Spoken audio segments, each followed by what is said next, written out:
Welcome to the 43rd Ask the Chief Forum. This will be, I guess, part two of Ask the Chief about ghosts. So we're going to start with the first question. Spin the wheel.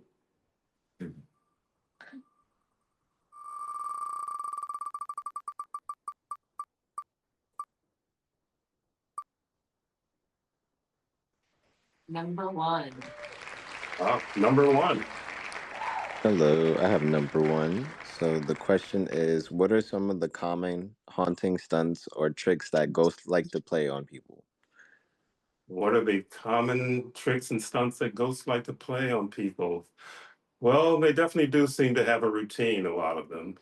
And let's see. Well, we can start with just the some of the basic stuff where they will move items that you put down, you put somewhere, or you put your keys in a certain place, and then they'll move them. But I think I did talk a little bit about that last time. One of the other ones that seems to be pretty popular with them is walking. In other words, hearing audible footsteps, they're climbing stairs. Sometimes it just sounds like a regular footstep. Sometimes, if they really want a little more effect, they'll kind of make heavy footsteps. Sometimes even stomp through the house. That's another one of their tactics. And those are kind of like warming you up a bit. You know, depends on the level of the spirit of the ghost, of course, as to how much they can do and how much they will do. One of the others is like banging between the walls is one as well. Tapping on windows is another one of their tactics. So then it moves into, I guess, more like the poltergeist stuff, but more passive poltergeist, which is something that I experienced some years ago when I was trying to figure out whether I was dealing with ghosts or not. Years ago when I was living upstate New York, where one morning my daughter comes through. Daughter comes and tells me that there's something going on in the kitchen. And so when I go into the kitchen, they had basically stacked the chairs on top of each other on the table, almost to the ceiling. So that's another one of their little tactics. Another one also having to do with kitchens. They like to and water. They like to turn on faucets, which they didn't do that one with me, but they will also open up cabinets in the kitchens. Sometimes they open up things in other areas, but they seem to like areas where there's a water source. So there's a lot of the time that they'll be near a water source. And so bathrooms and kitchens seem to be one of their favorite hangouts. And no, now the water source is like a minor tributary of a ley line or a dragon line. So as far as like how they work, you can build a new house, you can put in the plumbing, and in most places they have portholes anyway. But if you put in, when you put in water in certain places, they will go along those tributaries and will pop out from those areas where the water source is. Also, let's see, so I got opening cabinets. Another one is opening doors. That was one they used to like to do to me when I was home alone, which for some reason it just never really bothered me. I just go in, it was the basement door, of course, the basement. And at one point, I'd be at the other end of the house and see straight to the basement door, and the door would slowly open. And for whatever reason, it never really fazed me that much. I just go and I just close the door back.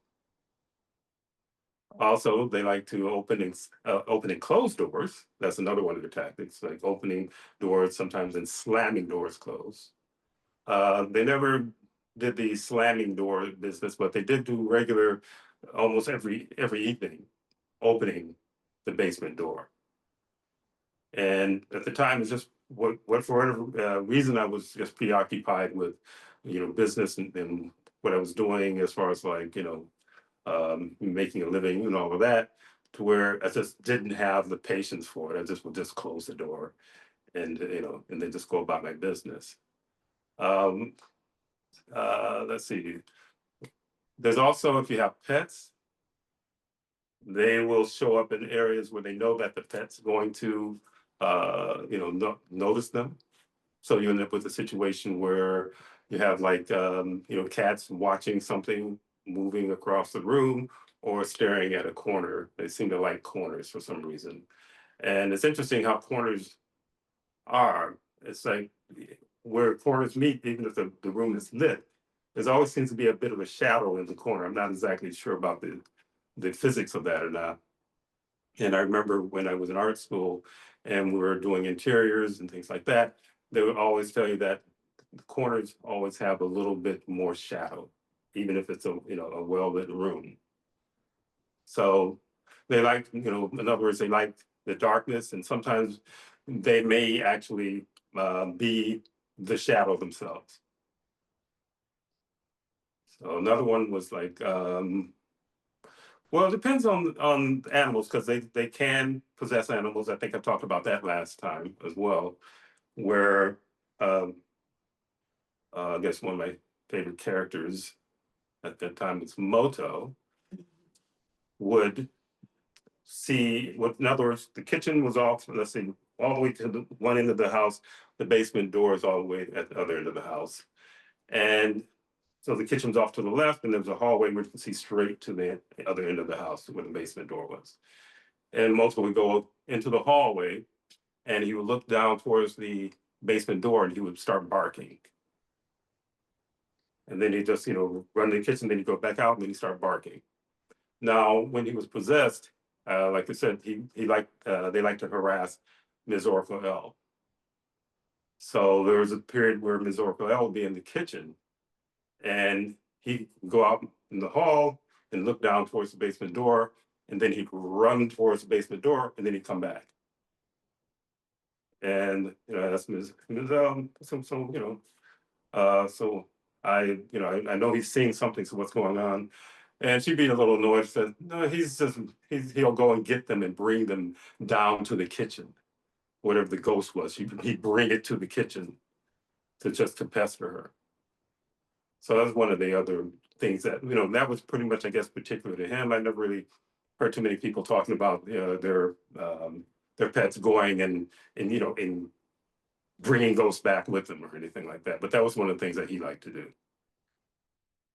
But mostly, if it was just me, it was literally barking at the basement door. And then, of course, I'd get up, look, basement door is open, walk, close the basement door, and then come back. And I believe once when Ms. Oracle was there, because she's quite the seer, I had closed the door in the face of a ghost, she said. So he's on the other side of the door and it was bam, just close the door on him. And once they're, they can do some really strange stuff.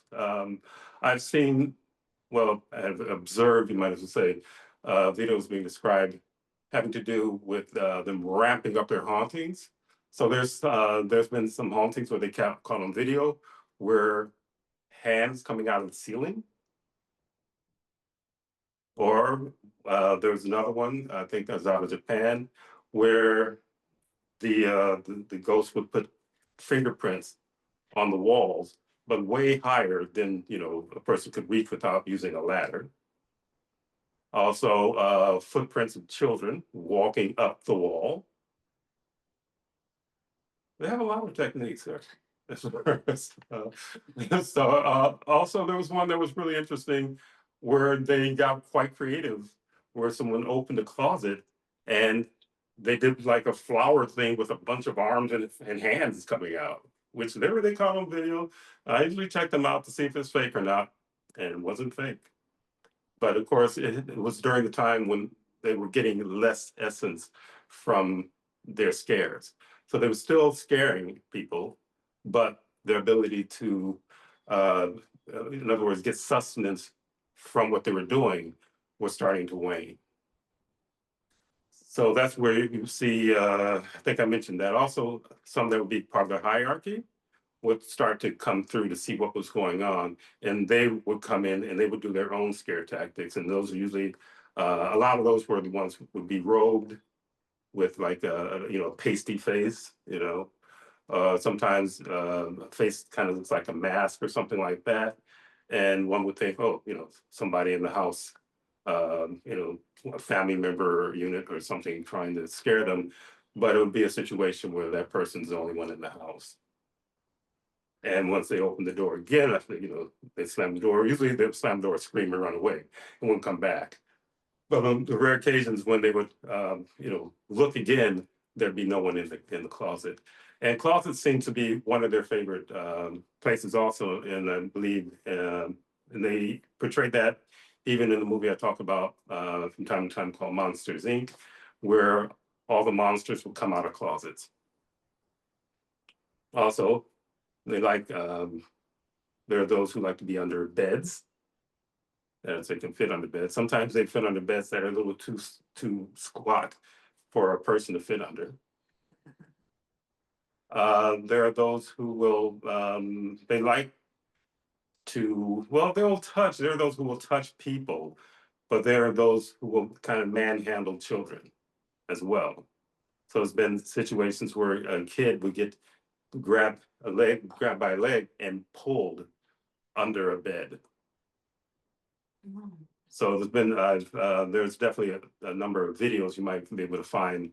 I don't know if it's TikTok or YouTube, but probably more likely TikTok, because YouTube was actually doing something with their algorithms when they weren't really showing as many of these types of hauntings like TikTok was. And even after a while, it's like TikTok kind of laid off showing so much also, because I believe that the sheer number of hauntings that were going on were way beyond anything that was going on some years ago. Now I remember just even maybe 10 years ago or whatever, to see any video that has anything that even looks like it's the real deal having to do with hauntings or ghosts, that was like once in a blue moon. After maybe about 5 years, 4 years ago, 5 years ago, you started to see them every day, every day. And then it just even ramped up where, there were like a number of people who were posting these videos about what was going on in their houses. And as far as like slamming doors and things like that, there's some who will do repetitive slamming. And there's a guy who literally caught it on his video. He went around, said, there's nothing, it's just me and my dog here. And these guys, this thing or whatever. And he was visibly pissed off because, nothing like having somebody just slamming a door really loud over and over and over and over and over again like that. But that's another one of their tactics, slamming doors. Another one has to do with, okay, more visual. They like basements or cellars. That's another one of their little places that they, something will happen where you might find yourself having to go down in the basement. And that also used to happen when I had my house up in Woodstock, upstate, that I was having some issues with my boiler. And, and I was making plan with a mechanic to come out and replace the boiler. But until they were able to make it, I'd have to go down and check the temperature on the boiler. And when it got really, really hot, the whole basement was filled with steam.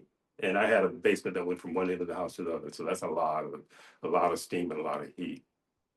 So I would actually, it was actually kind of interesting because there were some entities that were around. They were kind of useful.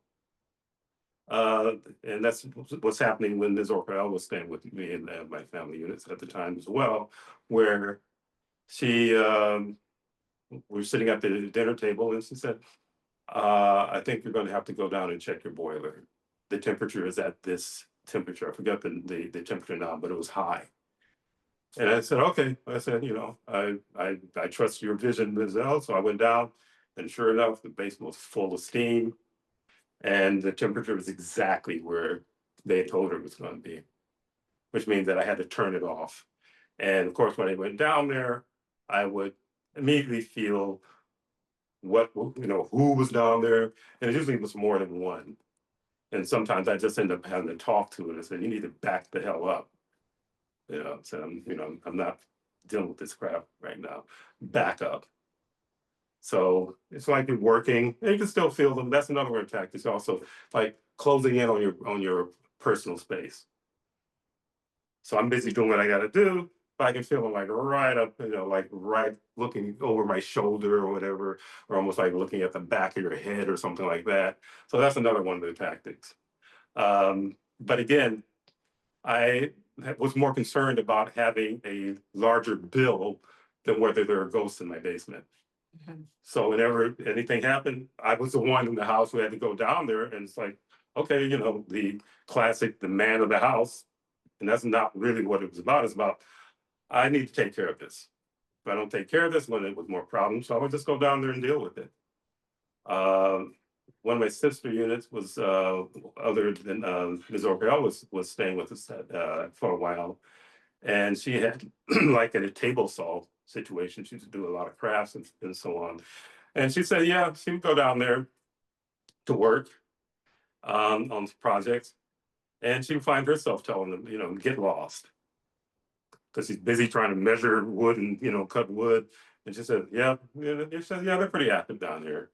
And she just said, you need to get lost. We're kind of veterans when it comes to this kind of stuff. And if we'll get more mad than get afraid, to tell the truth. Now, you have like a fear.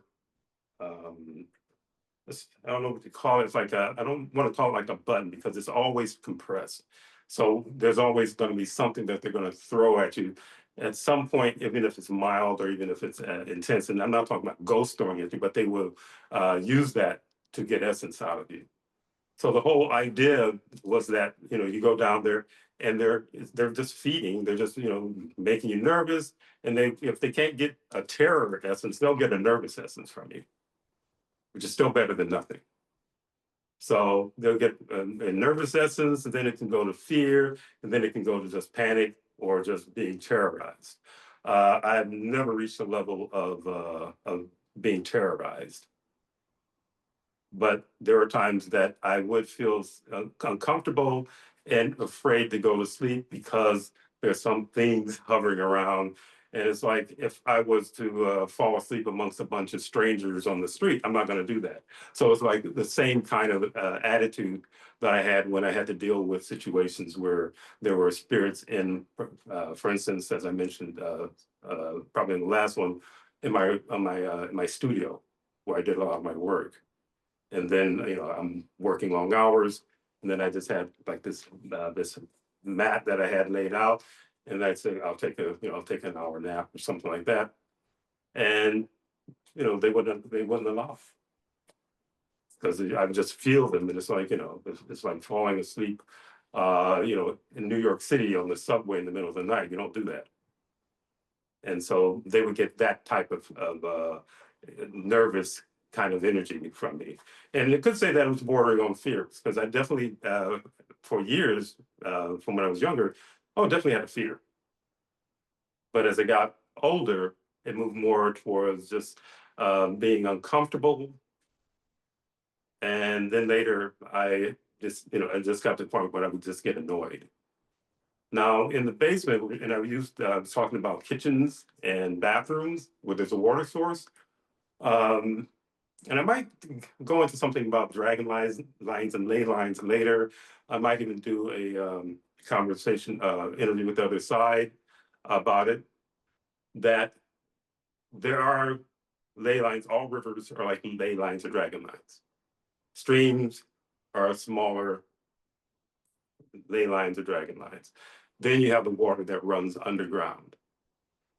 And one of the things the father unit had told me years ago, because he grew up, country boy, and he used to go hunting and stuff like that for food in the South. And he said that deer would follow ley lines. And he showed me some in upstate New York that there's, there's, he said, this is the deer, this is a deer trail. And darn, it was a trail. It wasn't the people trail, it was like a deer trail. We had a lot of deer up there. And he would, of course, his thing was like, yeah, they follow ley lines. Says if you want to, told me how to, make a snare to catch a deer, and not really just to catch it because they were about eating it, so it wasn't about catching a deer to be a pet. They catch the deer and it would choke to death, and that's one of the things they used to do. They just follow these paths that the deers would be on, and sometimes in his where he came from, and he taught me how to do it, divining with like small twigs from a tree, and you just basically cut fresh twig, and then you cut it to where it's like shaped like a Y, and then you grab the each end part of the Y, and you kind of bend it, and then you move forward, and when you get to a water source or a ley line, that tip of that twig would start to go down like that uncontrollably. You go and you just feel it just going down like that. When you back up, it go back up. Get close to it again, it goes down. I mean, I use a different divining system myself. This is getting a bit away from the ghost, but it also does tell you. In other words, it is involved. It does have to do with how spirits and entities in general move around on Dunia. So I have these rods. There's two of them, and when I get near a water source, they'll cross like that. Mm. And when I'm standing on top of the water source, depending on what kind of energy is running through the water source, they'll literally spin like that. Most of the time, most people just get a cross, and it tells them that, okay, there's water right here under us, right here. Now, when it gets to spinning, that has to do with something else that's going on underground. Mm-hmm.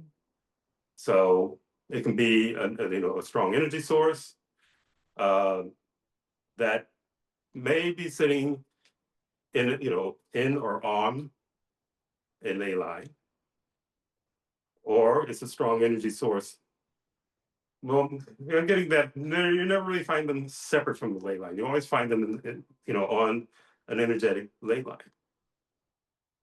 So going back to some of the tactics that the spirits ghost um, use for frightening. I did start with some of the visual stuff, and then you have some of the classic ones having to do with, like the lady in white, and those are usually places that are older places, but they use those places because it's almost like a theater. It's like this is a theatrical location. So when there's movies made, scary movies made, they most of the time they usually try to find some place that looks creepy. So they will, in other words, come to these places. They don't, they're not just they're hanging around, waiting for people to come because they got better things to do. They got other people to scare in places that they know that people are going to show up. So once you're in a house, though, they definitely have guaranteed, if you show up on the regular home, like every night or whatever, or even if you go on trips and you come back, they know you're going to be back at a certain time. So whatever their little trick system that they have, you trigger it when you come into the door. Sometimes when you walk onto the property, you trigger something, and then they'll show up. And you may think that it's the same. Well, I'm not going to. I think I might end up answering some other questions that might be coming up, so I'm going to lay off of that part for a bit. But as far as some of the tactics, is anything that you see that they portray in movies in the past, it comes from something. And again, one of the ones that seems to be that you see a lot, and depending on where you are in the world. In Europe, a lot of times, or where a lot of Westerners are, you'll see certain classic ones that have to do with the lady in white, or you'll see someone walking around in period costume from the 1900s, I mean 1800s, early 1900s. Even more, some you will see those that actually are wearing hoodies. which people are always transitioning out. So you'll see, they don't necessarily all look like what they used to show when I was a kid in the movies. It's always this Victorian thing, and it's like a ghost wearing period costumes from from Europe from the 1700s or 1800s. So those are some of the things that they do. They definitely have outfits for whatever the occasion is or wherever they're supposed to be, pretty much on call. You know, you walk into a place that's supposed to be haunted. Yeah, there's a lot of doorways and so on. And as soon as you walk into the creepy place, then they show up. And sometimes they may show up a little late, and you're in there for a little while, and then after you're in there for a while, then all of a sudden you start to hear. And I think one had to do with house that was vacant, and no one was going into the house because it said, I don't care whatever people say, I don't believe in ghosts. Have it your way. Don't believe in them, you know. But you probably have one that's sitting next to you right now, watching you eat your cereal, you know. But anyhow, those are some of them. That might come to mind some of the others, but there's a whole lot of ways that ghosts or spirits will try to get essence out of you through frightening you. But then you go into other things like they use some of these terms way too much. The West is very bad about some other cultures will say something about skinwalkers, and then all of a sudden everything's a skinwalker. You know, but there's a lot of different types of entities out there who are basically harvesting essence from you. And there are those who you walk into a place and oh yeah, another one is audible voices. So there are times that someone will hear voices coming from the next room over, or coming from downstairs, or it sounds like there's a party going on, and they wake up, or they're doing something, and all of a sudden they hear all this noise going on, and there may be only a couple people in the house, or they may be the only person in the house again. So they're doing this particular type of essence collecting on purpose. Deciding, oh, we're going to this party in this house. Everything is like a job to them.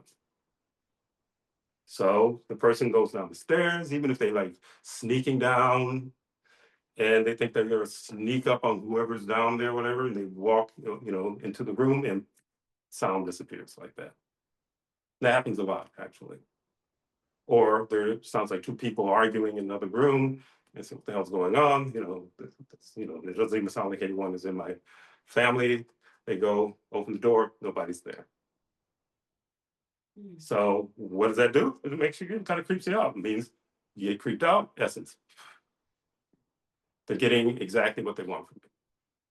So they can get, they like terror. And there are those who know individuals, like they do have a dossier on you. And they know those who are easy to terrorize. And even in their realm, which I might address that on the interview from the other side, where there are certain ones who want certain locations. Because the more essence they collect, the more they get paid in essence also. So it's like they get their quota of essence, a certain percentage, which is most of it, goes to the hierarchy all the way up the line. And then they get their maybe, I don't know, 10%, 20%, whatever it is that they get.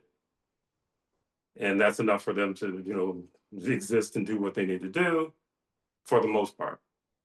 Because even when ghosts are on the other side, they in most cases, unless they're really just grand haunters, they're always losing a bit of essence, always losing a bit of essence. And that's what the Matrix does. It just drains essence out of everything, including the entities that are basically harvesting your essence. So they have to have enough essence to keep themselves moving.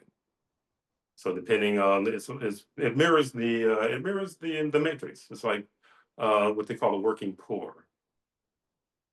They go out and they do these types of jobs, And sometimes they call it unskilled labor, but that's kind of unfair. People who do farming, things like that, that's skilled labor.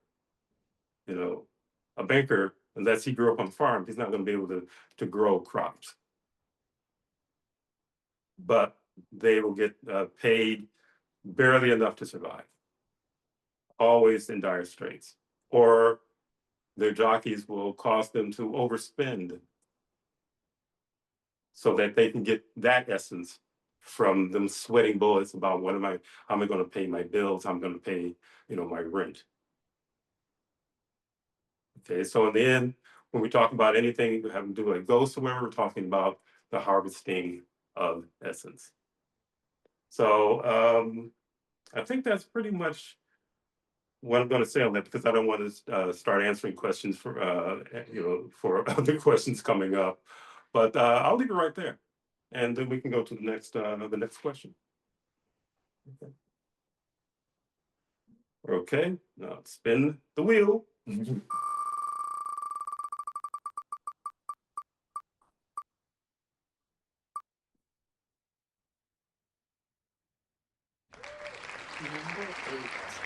8. Number 8. Is there such a thing as a kind or friendly ghost? Okay, I think it looked like Casper, but actually,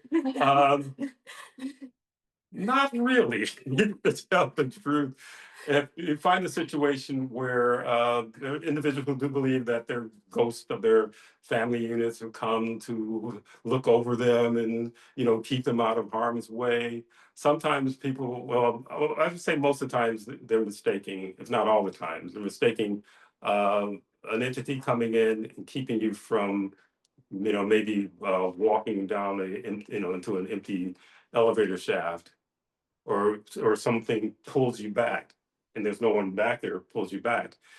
That means that that particular entity has an investment in you, that in other words you're a part of their charge, that they haven't gotten the amount of essence they needed to get out of you yet. And if there's traps that are set up, they can be set up by rogue ghosts, which are just, entities and ghosts are pretty much the same to me. And so they're like, no, no, no, no, no. That's not part of my human script. In other words, you're going to encroach on my turf. This is my, in other words, this is my essence factory. This is my essence vehicle. So don't come in and try to like steal from me. And one of the things I have found over the years is that, yeah, entities, they'll hijack each other's avatars at times. There are those who are stronger, and then there are those who are weaker. It's just like a person who's a weaker person in the matrix. You have to be on guard a lot and try to, in other words, you're always on the lookout for, a bully or someone who's going to try to victimize you. And of course, there are situations where individuals just walk right into a victimization situation. And most times, if not all the time, I say most times, because sometimes they do get tripped up by some random entity, but most times it's their jockey that's leading them into the trouble. So it depends. Again, they're not altruistic, because nothing in the matrix is altruistic. People want to believe things are altruistic because they're desperate and they're hopeful. They want to hope that there's things that are better than here, or well, not so much better than here, that there are things that can be better here. I know there are places that are better than here, but being in the matrix, you don't know about those places. Or, well, they do talk about nirvana, or forget the other word for darn, I almost had it. But anyway, like nirvana, like a place of peace, and all this and so on and so forth. Says, I want to go to this place of peace, but you really can't get there with all those attachments and the jockeys that you have on you, because they're not about peace. They're about getting essence from you. They don't feed from peace. They don't get anything from peace. So again, if you have some situation where you feel like you're saved from something, they're saving you because you're their charge. And they're going to get the essence that they want to get from you in whatever way that they get it from you. Sometimes the entities are behind things that happen with you and other people, which means it's like the same as if you were driving I used to have these crash car derbies. I don't know if they might still have that kind of stuff when I was a kid. And and so everybody's gets on the field with their souped up junker cars that they put all these roll bars and everything in. So hopefully they don't end up getting killed while they're basically crashing into each other. But that's literally kind of like what it is in some ways on the other side. They're just like, in other words, keep crashing and have you crashing into somebody else's energy. It's like when you have like a lot of it happens in relationships. Relationships or romance is not real. They'll set you up at the beginning with the desire to be with someone and look at them, and then they look really good, or their conversation seems to really just be right on with you. But you get together, and after a while, it slowly wanes. It always slowly wanes. And depending on the situation, you might end up bickering back and forth. And how they feed from that? The upset. When you get upset, anything that's not pleasant basically purges out essence. And there's always some ones there to collect it.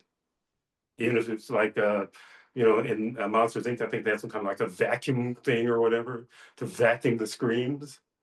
Well, replace the screams with anything that has to do with discomfort, disappointment, anger, annoyance. All of that is viable essence. So friendly ghosts? Nah, not really. It's about business with them. So if they save your hide, they're saving your hide for a reason. And someone said, well, save you from doing this, but did that entity save you from some of the other mishaps you have? They don't save you from everything that comes across your path. They'll save you from this, and they'll set you up for that. So no, there is no cast for the friendly ghost. Okay. All right. So we can move on to the next question, and we're gonna spin that wheel.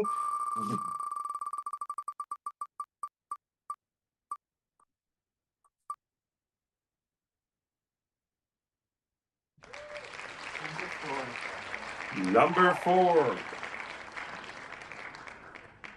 Who has number 4? I have number 4 Okay. โอเคสวัสดีค่ะ So we have is the density that is in the haunted place free to leave that place?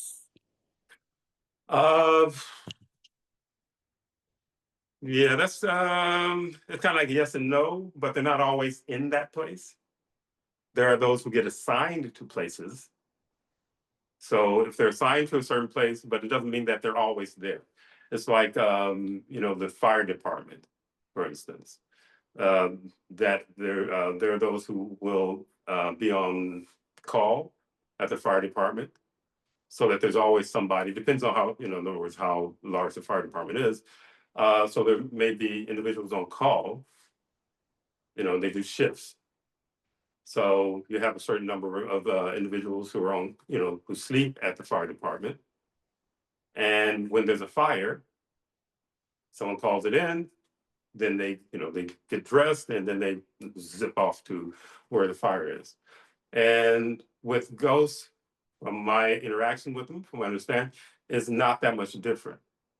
Except, it's not so much like it's an emergency that they have to get there fast enough. They just say, oh, someone's walking into zone 15, which is a haunted house on the corner on the hill or something like that.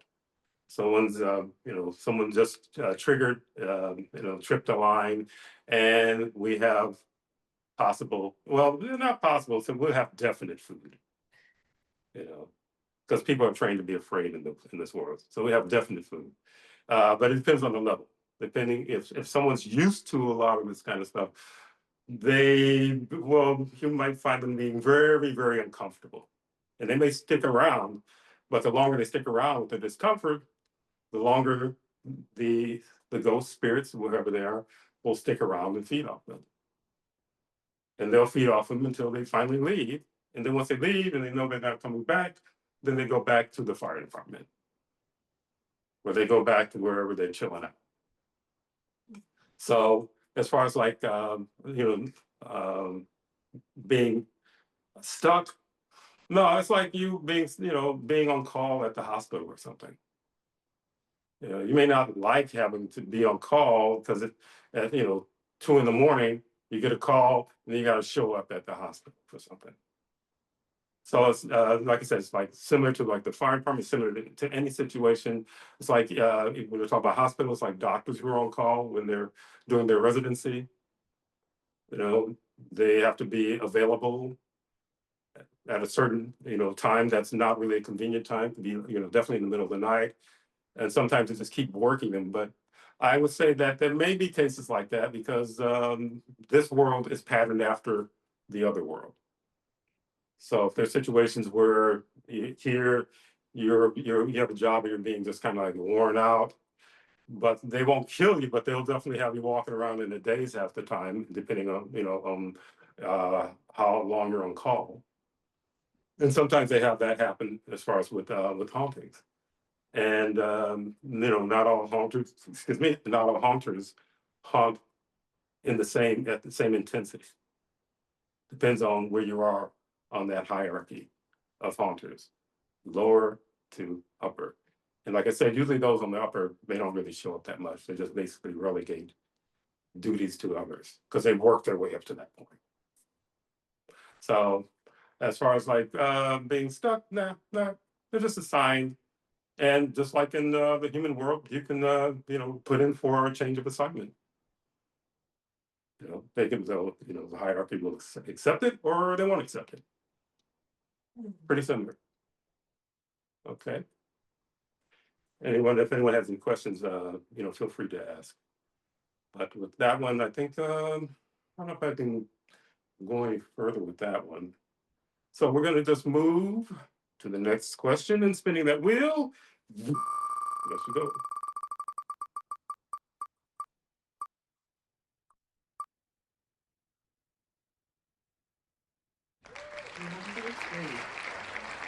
Number three. It's me again. Making up for lost time. Why? Okay. Okay,ค่ะ. Why do some people like to go to the haunted places? There are haunted hotel where people stay for a night. Generally, their jockeys are the ones who are telling them that it's a good idea to go to the hotel because the jockey has a deal with those who literally are, responsible for that particular spot. So maybe they're not getting as much of the quota as they want from the ones that they're jockeying, from the person that they're the jockey of, and so they need a boost in essence. So they're like, okay, let's get into scary stuff. You really like scary stuff, don't you? Yeah. And anyone I've ever have talked to who said that they like scary movies and slasher movies and things like that, I say, okay, well, how do you feel after you watch it? Oh, just creeped out. I have a hard time sleeping. And before I really understood and knew and dealt with these guys the way that I deal with them, I would say, well, why would you go if don't you want a good night's sleep? Didn't make any sense. But if you look at it from the standpoint of the spirits, ghosts, entities, it makes perfect sense. They want to get the most essence out of you as they can. So there are people who are definitely into going to haunted places, watching these scary movies on the regular, all this, this what you consider to be creepy stuff, because they're going to pump out that essence. So people say, I like being afraid. It's like, are you serious? Do you really like being afraid? So, well, the voice in my head says I like being afraid. So that's literally what's behind. That's literally what's behind it. Because there are folks who think that they have free will. There's no free will here.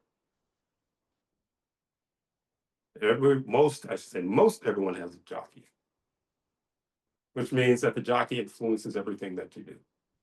Your higher consciousness has its own kind of personality. Sometimes it kind of has a little pushback, even while it's in its dream state or coma state. It's like for the higher consciousness and dealing with them, it's like the difference between you having a dream and then all of a sudden, one dream, there's this ongoing dream where there's something annoying that keeps happening or something frightening that keeps happening. And then finally, at some point, maybe your higher consciousness just kicks in a certain way and says, no, I'm not going to walk through that door.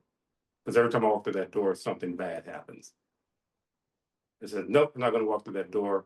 And I don't know if how many recall your dreams. Not all dreams, there's a lot of junk dreams, but they slip in dreams that have to do with feeding. And so you will have a dream where you decide, no, I'm not going to. Also, there's dreams. I don't know how many of you have dreams where you're eating stuff.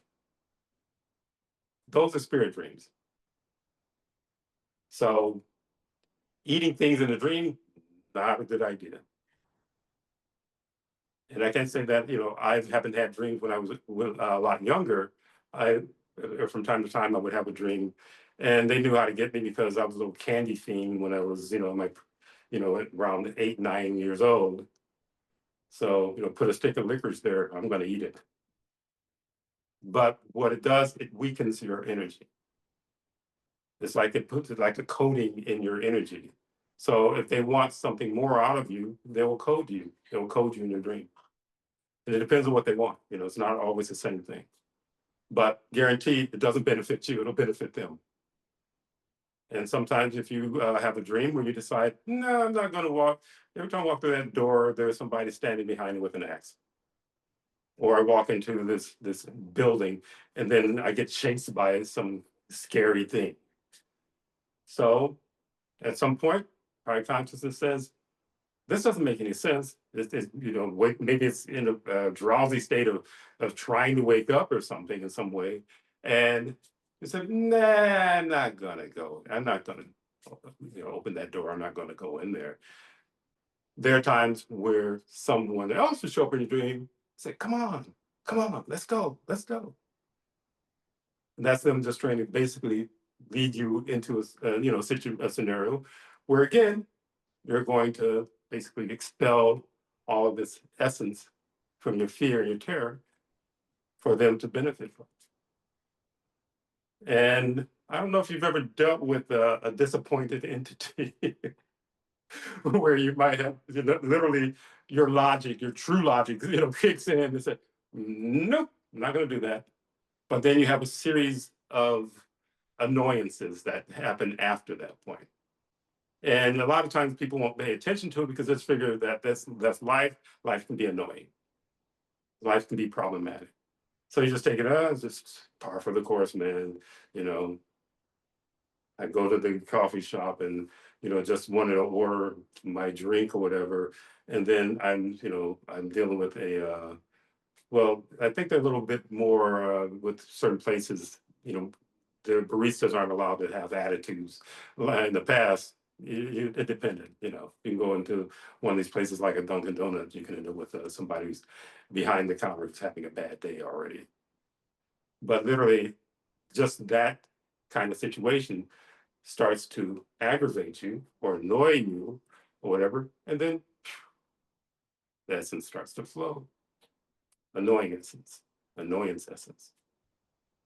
So if you have still having dreams or whatever, you remember certain dreams that are unpleasant, and in your mind, I think there was a technique that I had taught, which I learned it from somewhere else years ago, having to do with if you're having dreams that you don't like, and you don't feel like you're having control of your dreams, then you can look at your hands in the dream. Just remember before you go to sleep. In this dream, when I start dreaming, I'm going to look at my hands. And that one helped me back when I was like 19 or something like that, that I would focus on looking at my hands. And then once I did that, it would break the control of the dream controllers.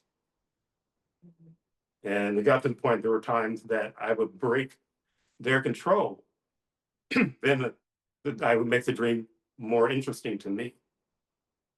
And after a while, I started getting kicked out of my dreams because it's like, no, this isn't working for us, man. Let's, cut, cut, cut, you know. And there were a number of times it cut, and I would wake up. I said, I was having fun. And I get right back in that dream. And I would continue to harass who was ever in the dream or do whatever I wanted to do. But after a while, they got really good at kicking me out. So I got to the point where I wasn't able to get back in the dreams after a while. But that was okay anyway. But that is something that can definitely happen. And I think that there are individuals who write books about lucid dreaming. And lucid dreams are dreams that seem like they're real. Now, I've had lucid dreams in the past. The dream realm for me is not a necessity. There are periods where I, even now, where all of a sudden I will find myself dreaming. But 9 times out of 10, it's like junk dreams. It's like a little snippet from this time in my life, a little snippet from that time in my life, a little snippet, and none of them mesh.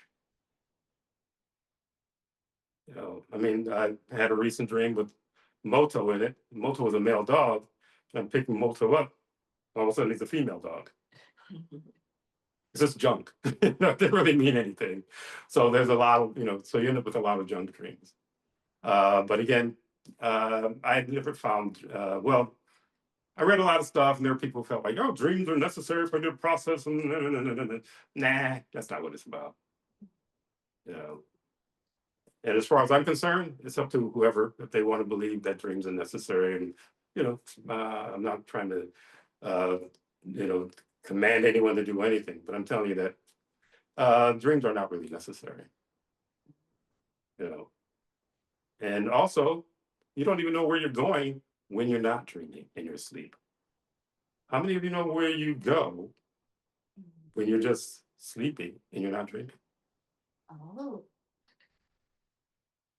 I had an experience when I was a little kid. I was preschool, maybe about 4. And we were living in Chicago at the time. And my father unit, he always had trucks. So he was always hauling stuff, the truck. And and he was kind of obsessed with his trucks. And I remember having what I realize now was a lucid dream, but also it's kind of like a slash out of body, because I was actually having out of body experiences when I was a really little kid. But you're a little kid, you don't know what's going on. You're just, next thing you know, you're getting up out of bed and you're walking around the house in the middle of the night. And so I'm walking around the house, and we're in one of these tenements, and I maybe on the second floor or something like that. So I go out the back of the tenement, go down these wooden steps, and for some reason, I'm compelled to go towards the alley, and that's where the father unit used to park his pickup truck. So I'm walking in this backyard of the tenement, and I'm heading towards the alley for some reason. Then I see the father unit's truck, and I see him just sitting in the truck with his arm, like someone resting their arm on the window, with open window. And it was almost like he was just sitting there in a trance. And for some reason, I knew that that wasn't physically him, even at that age. But part of his obsession, he ended up in a state, out of body state. Who knows what he was looking at, in his dream or in his sleep state, I would say, or while he was sitting in this truck, just sitting there, just looking straight ahead, just looking. And I remember there was something kind of creepy about it, so I just turned around and then just walked back up, went into where I was sleeping, and just crawled back in the bed. But I had a number of other types of experiences like that. But this one, you don't know where you are at times. And this is something that I have yet to get clear information on. So I'm not going to speculate at all. And usually if I get information on certain things, it takes me a while to share it because I like to verify as much as I can whether it makes sense or not. Okay. It's 4:56. Okay, we do one more. Okay, all right, so let's do one more and spin that wheel.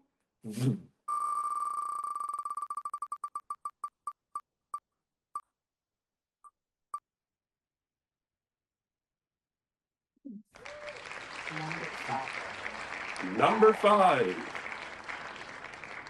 Okay, the question is, when entities are haunting, do they enjoy getting the essence from those they scare, or is it strictly a way to gather essence?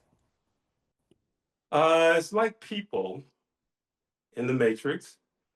There are those who enjoy their work, and then there are those who just feel that it's just work. So usually if you're really good at what you're doing, you kind of enjoy it. But again, like most people, they're good at what they're doing. They enjoy it for a good while, but then if it gets to be rudimentary and it's just the same thing, similar thing, because nothing's exactly the same. Because every time a haunter haunts, they get a little bit different reaction from whoever they're haunting. And generally, they're not just haunting one person; they're haunting, various individuals. So there are those, who they get a kick out of it.